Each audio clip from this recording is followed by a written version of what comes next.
Hello and welcome to Marketing Minor channel. My name is Iveta and today we're doing something a little bit different. We are doing an interview with Kristina Azarenko, who is an SEO hero, founder of Marketing Syrup, and SEO course creator and trainer. So if you are wondering about starting your journey in technical SEO, this interview is exactly for you. So hi Kristina, nice to meet you. Before we get started, would you like to briefly introduce yourself? Hey, of course. So, hey everyone. So my name is Kristina Azarenko, and it's hard for me to introduce myself because things have shifted so much. I used to be a full-time SEO, then I was an SEO consultant, and now I call myself an SEO hero, which people might think is too much, but personally, I think that is the right word to describe myself because I've been in the industry for over a decade and I've been in all different areas of it. And also I've worked in-house, I worked at agencies, and then I was freelancing and then consulting, and now I'm a course creator. So basically I've seen it all, and my main, I'd say my main mission is to make the SEO world better.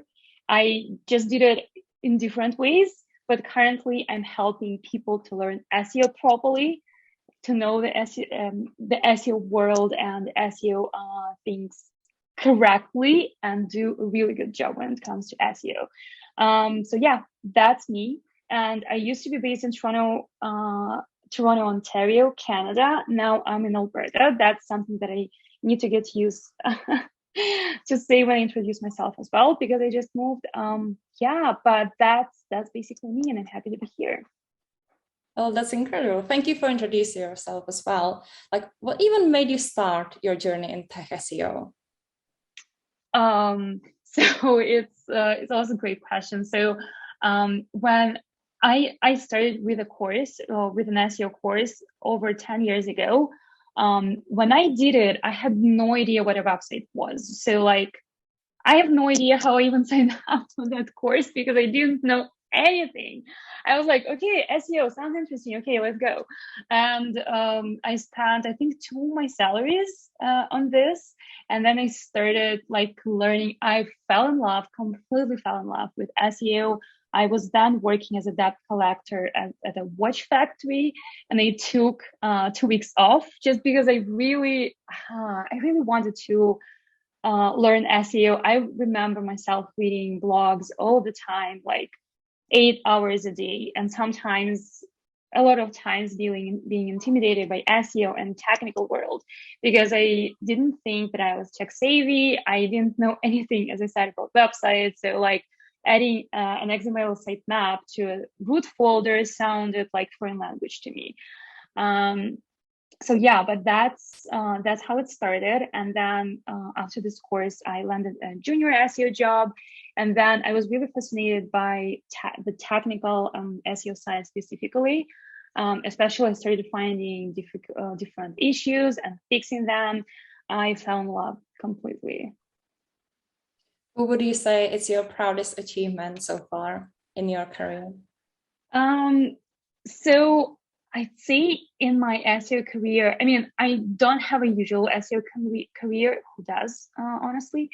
But I'd say that recently I've been really, really proud by my students. So I'm proud of what I achieved, but I'm mostly proud of what my students achieved because I know that many of them like changed jobs, became SEOs, became more confident. Like it's incredible. So that's what I really, really love, because at some point I realized that, okay, I can help just a limited number of clients if I continue working with clients. And I really loved it. I really loved working with clients and helping them. But like, for example, I can help with one migration, but if I teach people how to do this, it can be 50, 100 migrations done properly. So that's, for me, kind of scale. And also, I'm just super proud of my students. Well, you keep mentioning your students. I think now is the time also to mention your popular Marketing Syrup Academy. you recently launched your technical SEO course as well. Correct me if I'm wrong. Like, would you mention like some main technical SEO challenge your students like struggle the most with, or is there anything like that? I think overall, what I see people, my students and in general, struggling when it comes to technical SEO is understanding the main pillars and basically infrastructure. Because you hear things like you hear no index, you hear canonical, you hear robots.txt, but you don't know how exactly they work together and should they be set together or not in the first place. So that's basically the infrastructure issue when people don't put pieces together. So that's what I help them during the course. And a more specific thing that would be indexing versus crawling. I find that, and I used to be like that as well. I used to be confused. I used to say like robots.txt and indexing, and then I didn't know that it's not indexing, it's crawling. So, but it's fundamentally important when you provide recommendations to the clients, when you decide whether you need to use robots.txt or whether you need to use match robots tags. It can be really confusing, especially at the beginning. So I'd say like indexability versus crawlability would be the main issue that people struggle with before they understand how it works. Mm-hmm. Well, the technical side of SEO is quite complex. We all know that. And it can be hard to comprehend. Like, what would be your advice to someone who wants to start working in the tech SEO? I'd say the first thing would be to love it, because if you don't, that would be really hard. That could be frustrating.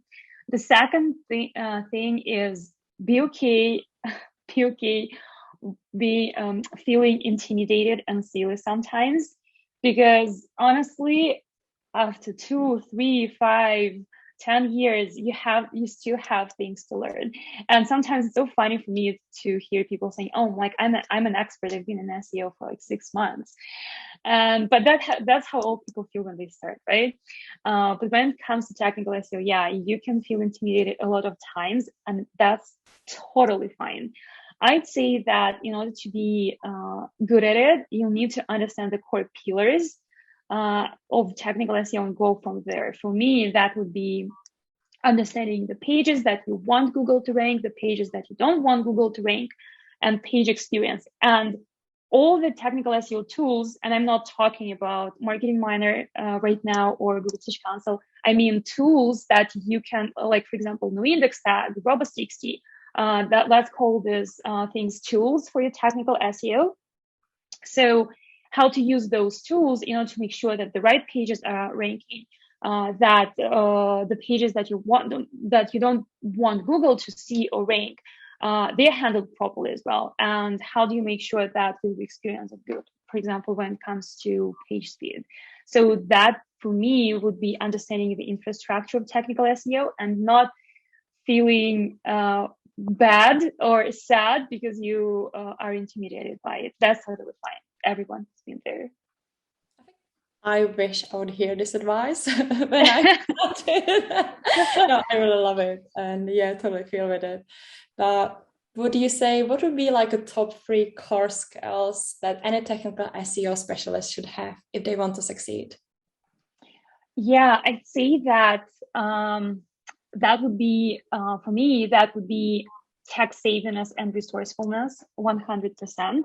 Because as a technical SEO, and this is my core belief, as a technical SEO, you don't need to be a developer. If somebody tells you something different, that you must be a developer to be technical SEO, well, it's gatekeeping. Because I've never been a developer, and I've been really successful in technical SEO, and I know other people like that. So, but at the same time, you need to be tech savvy and resourceful, which means that sometimes you need to look at the code. You need to understand like tags and the code. You need to understand that, for example, structured data is JavaScript code. Like these kind of stuff, you need to understand how JavaScript influences Google crawling and indexing of your website. So these things are important. And so being resourceful and tech savvy is important as well. The good news is that this is something that you can learn. I proved it. I never thought that I was succeeding until I became. But yeah, the other thing I'd say would be to use internal linking properly, because this is often overlooked.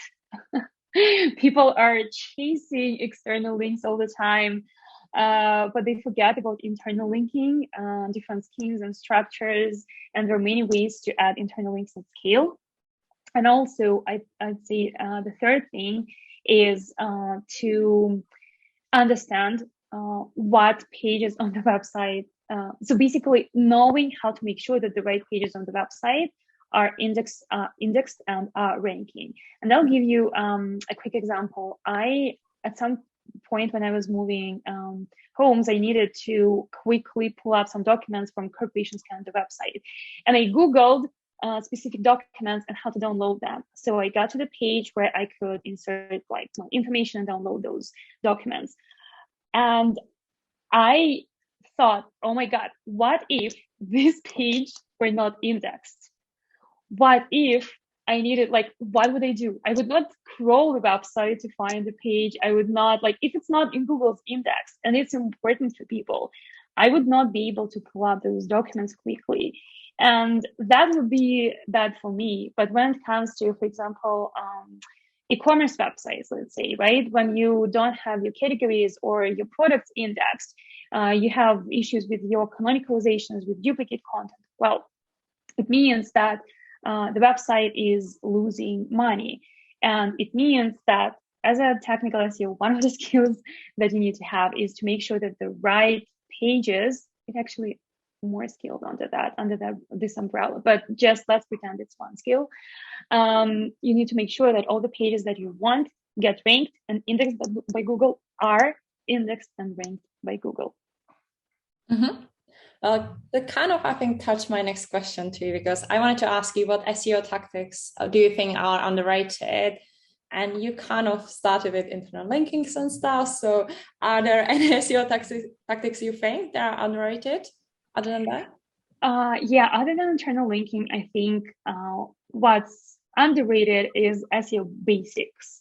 I know that a lot of times people would be like, oh my God, I need to learn Python. I need to automate things. I need to do cool things, amazing things. But they forget that, for example, changing title tags and making them relevant on a large scale on a big website will yield so much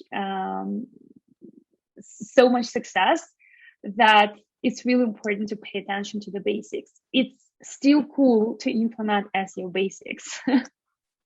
That's what I would say. Yeah, absolutely. I agree with you on that one. And are there any other actionable SEO tips you would like to share with our readers or listeners as well? Is there anything on your mind right now? What you would share? I think so. The only answer that came to my mind when you asked it was it depends, because honestly, it obviously depends on like where people are and what exactly they are doing. For example, if they're doing migration, that would be one thing. If they're doing an audit, that would be another thing.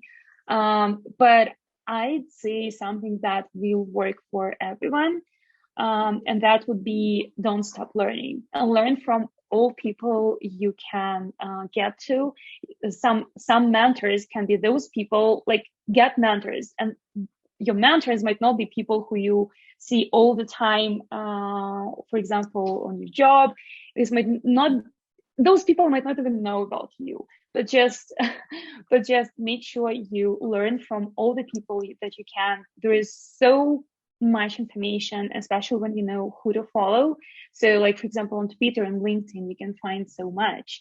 And also just be confident in yourself, because how it usually happens, like at first you see, after first 6-12 months, you think, oh my God, I'm the king. That was me. I was the queen though. So I was like, oh my God, I know so much. And then 10 years later, oh my God, I know so little. So that's totally fine. Just find a way to learn all the time and learn lessons from what you do for your clients or for your employer. as well. And yeah, just don't stop. Yeah, absolutely. That's a great advice as well. Like, I think maybe now is the time to just quickly move on to the most challenging task, in my opinion, and that's website migrations. Do you have like a site migration, like a horror story we could listen to that you could share with us? Yeah, I do. I think like most SEOs who do migrations, that migration was though done without me. It was the client came to me after the migration, which is, you know, always quote unquote a good sign. So basically what happened during this migration is everything went wrong because they migrated, and that's the worst thing that they did. They migrated from one platform to a JavaScript. Don't know the previous platform, but they migrated to a JavaScript-based platform using client-side rendering, which basically means Google couldn't couldn't see and index content on on internal pages, and overnight they lost all the rankings and they lost all the traffic. And I remember when I was looking at this and I was doing the audit, I was trying to point out like different issues. Okay, we need to do this, you need to do this, you need to do this. Like obviously all about like crawlability and indexability at first. And then I remember thinking, oh my God, that would be just so much easier for them to roll down, like to what's the right way to say it? Like basically to revert this migration, because that would save them, I think, so much time, would have saved so much time and effort. In the end, they implemented everything. They didn't revert, but they implemented the changes so now they're ranking well. But for me, that was a terrifying story. Like, wow, you lost everything because you wanted to make your website fancy, but you didn't make sure to include an SEO earlier on to make sure that everything will work after the migration. Yeah, to me, it sounds like a biggest nightmare, basically. That's like a number one thing you don't want to happen, like lose all your rankings and everything. Exactly. But have you seen any other like common mistakes during site migrations that, you know, people should be trying to avoid? Yeah, I'd say one of the common mistakes is forgetting about redirects and redirecting all internal pages to the home page. I've seen it too, because, you know, it's easier, right? It's so much easier to just have one rule in the htaccess file to redirect everything to the home page, but that is not correct. Pages should be redirected on a page-by-page basis, using page maps and redirect maps. And yeah, so that would be one of the common mistakes. Another mistake would be, oh my God, oh yeah, I have one more, which is overlooked all the time, and that would be redirecting of the images. If you have the same images on the new website, you need to redirect the old images to the new images if you change the URL of those images. Because, for example, if you are relying on Google image search and you have your images ranking on Google, and then you decide to migrate, you forget that these images are going to be treated like the new images with the new URLs on the new website, even though they might be the same, like exactly the same. They'll be treated as new images to Google, and it will take time to collect all the information and signals and data for Google to rank them back. And it might never happen in the first place that Google will do this. The more like pro thing is that some images can actually have backlinks. That's a very deep thing. So like some of the images can have those, and in this case, redirects are important to the new images. Yeah, so that would be the second thing. And the third thing, I'd say, not from SEOs, but in general from companies. A huge mistake is not including SEOs early in the loop during migrations, because when the migration is halfway through, well, it's risks mitigation. It's just like you try to, as an SEO, you would try to just make sure that you can save whatever you can save after the migration.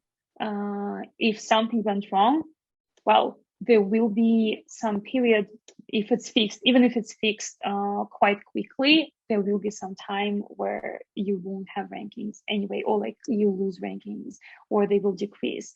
So it's a much better idea to include SEOs early in the conversation before even the migration happens, because SEOs can also advise on the stages of migration. For example, if you change too many things at once, like rebranding and then domain and then redesign, so they might advise on the stages for that too. So I'd say, yeah, that's really important. Amazing. I think that's really good advice. Like, and I can imagine many people miss this thing, especially when you mention those images with backlinks and stuff. That's really important to keep in mind as well. And I think that actually brings me to the very end of our interview. Like, that's all the questions I had prepared for you. But is there anything else you would like to add? I don't think so, honestly. But I'm just looking back now. I'm just looking back at everything what I said. I usually end on motivation, but I already shared it, and yeah, I still finish it with motivation. Never give up.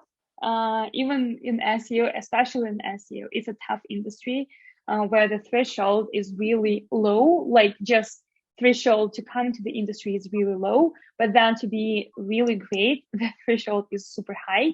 And it's important to always learn and to support each other.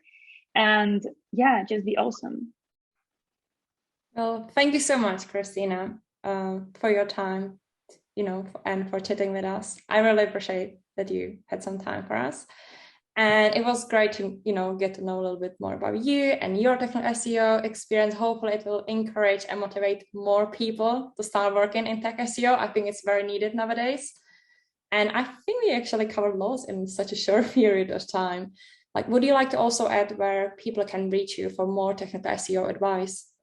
Yeah, sure. So first of all, you can always follow me on Twitter. I'm Azarchik there, CK at the end. Or you can follow, you can follow me on LinkedIn as well. Just search for Kristina Azarenko. I share lots of technical SEO tips, and I'm going to share more on migrations. And if you want to learn technical SEO, and like I'd say it's a university degree, if there was a university degree in technical SEO, that would be Tech SEO Pro, which is the name of my course. So check it out, techseo.pro. The domain is cool, right? I love it. Yeah, so check it out. And again, be awesome.